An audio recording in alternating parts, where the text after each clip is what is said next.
રાજપીપળાની Kamal nursing સંસ્થા bogus હોવાના આક્ષેપ લગાવાયા છે। જિલ્લા કલેક્ટર કચેરીએ ધારાસભ્ય ચૈતર વસાવાએ ધરણા કર્યા છે।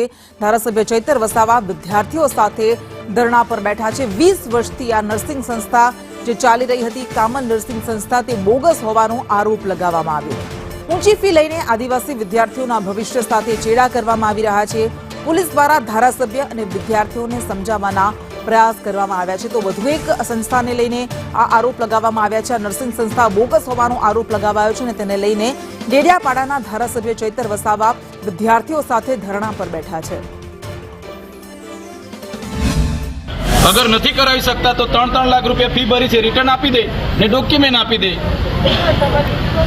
आटली सीधी भाषा में तो अमे कहीए छीए अमारे क्या बीजी लड़ाई है। જ્યારે પણ આવવાનો હોય એટલે તમારે અમને રોકતા રહેવાનું આટલું જ કામ છે ભાઈ। તમે કરી આપવાના છો આ બધું।